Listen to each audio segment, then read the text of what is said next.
Good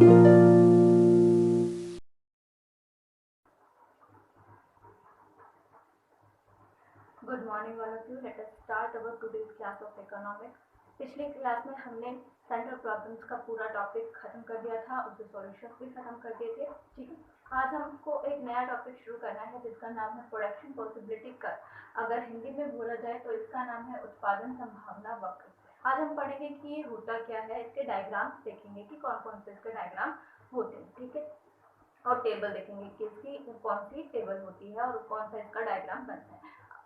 ठीक है, आज हम इसके बारे में पढ़ेंगे। तो शुरू करते हैं। हमारा आज का टॉपिक प्रोडक्शन पॉसिबिलिटी कर्व। ठीक है, उत्पादन संभावना वक्र। होता क्या है ये उत्पादन संभावना वक्र और प्रोडक्शन पॉसिबिलिटी कर्व? आप लोगों ने ये नाम पहली बार सुना है तो थोड़ा ध्यान दीजिएगा समझने में, अदरवाइज समझ नहीं आएगा। क्योंकि जब भी हम कोई पहली बार कोई भी चीज समझने की कोशिश करते हैं तो थोड़ी हमें अटेंशन ज्यादा चाहिए होती है। ठीक है, pay attention please. Production possibility curve क्या होता है? प्रोडक्शन पॉसिबिलिटी कर्व जो है ना, हमें शो करता है डिफरेंट कॉम्बिनेशन। किस चीज के कॉम्बिनेशन? टू गुड्स के। हमने टू गुड्स से क्यों ली? क्योंकि अभी हम इको सीखना शुरू कर रहे हैं। ठीक है, इको पढ़ना शुरू कर रहे हैं, तो अगर हम बहुत सारे गुड्स एक साथ ले लेंगे तो हमारे लिए समझने में दिक्कत आएगी, इसलिए इसको सिर्फ टू गुड्स तक ही लिमिटेड रखा गया है। ये डिफरेंट कॉम्बिनेशन दिखाता है दो गुड्स का, जो कि हम गिवन रिसोर्सेज में प्रोड्यूस कर सकते हैं। किस में प्रोड्यूस कर सकते हैं? गिवन रिसोर्सेज में प्रोड्यूस कर सकते हैं। तो क्या कहा मैंने कि प्रोडक्शन पॉसिबिलिटी कर्व जो है, उत्पादन संभावना वक्र, ये क्या करता है? ये दो गुड्स के डिफरेंट कॉम्बिनेशन हमें दिखाता है। और वो कॉम्बिनेशन कौन से होते हैं? वो कॉम्बिनेशन वो होते हैं जो हम गिवन रिसोर्सेज में क्या कर सकते हैं? प्रोड्यूस कर सकते हैं। ठीक है, गिवन रिसोर्सेज में प्रोड्यूस कर सकते हैं। उसके बाद हम आते हैं कि इसके अजप्शंस क्या क्या होते हैं। जैसे कि इको मोस्टली किस पे बेस्ड है? अजप्शंस पे बेस्ड है। क्यों बेस्ड है अजप्शंस पे? ताकि हमें चीजें समझने में आसानी हो। ठीक है, कुछ एक्सेप्शंस भी हैं, लेकिन हम अजप्शंस पहले लेके चलते हैं ताकि हमें थोड़ा थोड़ा पहले कुछ समझ में आने लगे, उसके बाद हम एक्सेप्शंस पर चलें। अजप्शंस क्या है प्रोडक्शन पॉसिबिलिटी कर्व के?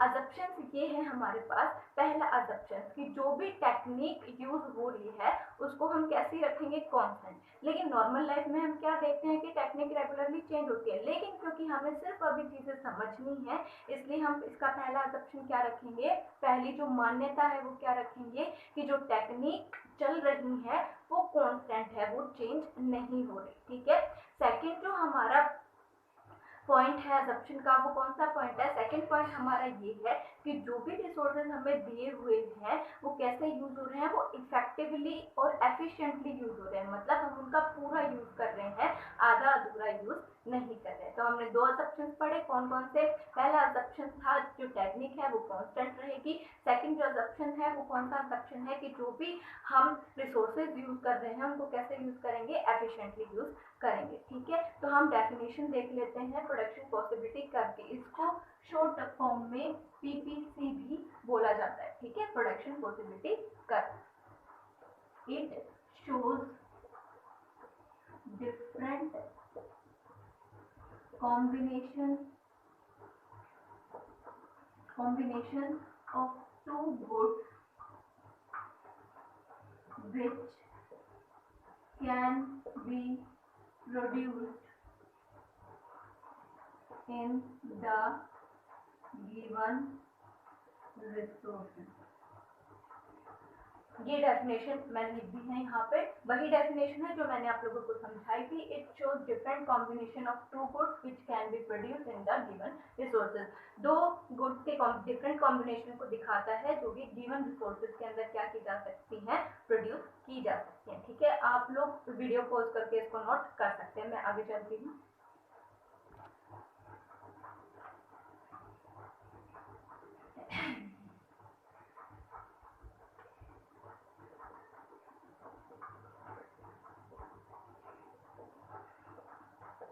अब इसके कुछ हमने अजप्शंस पढ़े थे। कौन कौन से अजप्शंस है मैं लिख देती हूँ यहाँ पे क्लिक करके।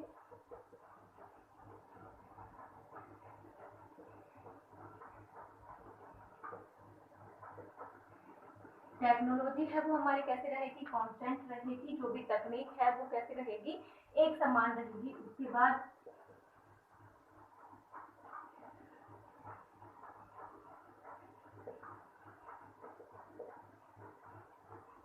रिसोर्सेज जो है वो एफिशिएंटली यूज होंगे, मतलब हम उनकी पूरी कैपेसिटी को क्या करेंगे, यूज करेंगे। अब हम एक एग्जांपल ले लेते हैं टेबल के थ्रू।